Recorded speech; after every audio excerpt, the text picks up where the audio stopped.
power. I think the running joke that some of you might have heard is I'm a recovering oil and gas geologist.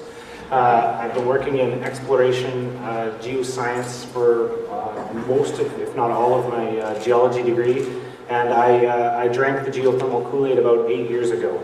I've been involved with Borealis for 7 now? Yeah, 7. And one of the opportunities that we've had from the origin of our company was to develop the property here at Canoe Reach.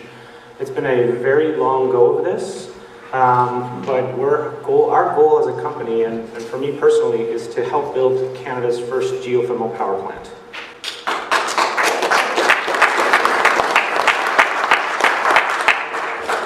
Yeah, don't clap until we did it, but okay.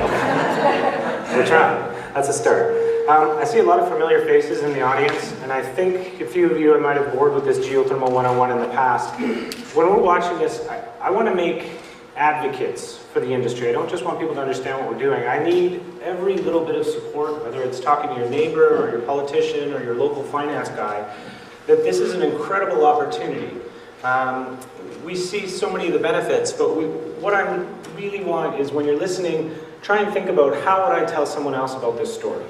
So even if you've heard this before, it's one thing to learn it, it's another thing to teach it. And we don't need just people understanding it, we need people advocating for us. So just, if you're bored, just try and think of it that way. This was probably one of the big things. This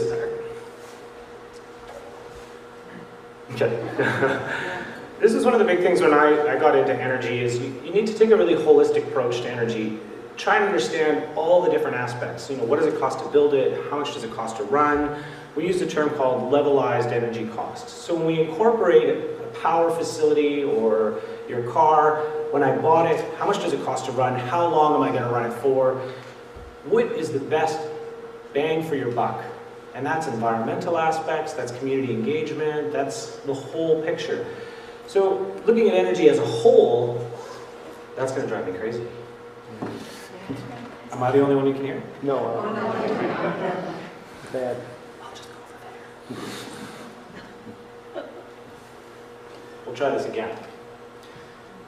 I wanted everyone to start to think about all the different aspects of energy development. So what does it cost to build? How do you incorporate all these things? And so I made a list for myself before a presentation. I thought, what is the best possible energy? Maybe I'm working in the wrong industry. So I went, what's a reliable source of power and heat? So people don't, you know, sometimes we think, hey, what turns the lights on? But in many cases, we also need to know what warms our building. Then we have to start thinking of, okay, what is a steady source of revenue? You know, what may make sense in 18 months might not make sense in 2 or 5 years. Can you predict the price of your fuel cost in 5, 10, 15, 20 years out? Has anyone taken a natural gas bet on 20 years? No? How about oil in 6 weeks? Right? So this is the type of thing that we need to think about as a whole is, if I'm going to build this today, do I know the price of power 10 years from now? Do I know the price of power in 30 years from now? And so when we build large-scale projects, we need to develop those ideas as we're developing it. So, you know, a long-term revenue with a known fuel cost. Does anyone know what I mean by known fuel cost? The input you put into your plant, so whether it's natural gas, uranium, you need to know what that's going to cost today and then what it's going to cost in the future. So one of the things that I always think about is if you can know that value and you can put price on it in 20 years, then you'll have an idea of what your whole project is going to cost over the life scale of the project. Small environmental footprint, you know, 30, 40 years ago, this may not have been that big an issue. You built what was, you know, we thought was the best development. We're now seeing more and more people interested in what is the impact of that energy resource. And that's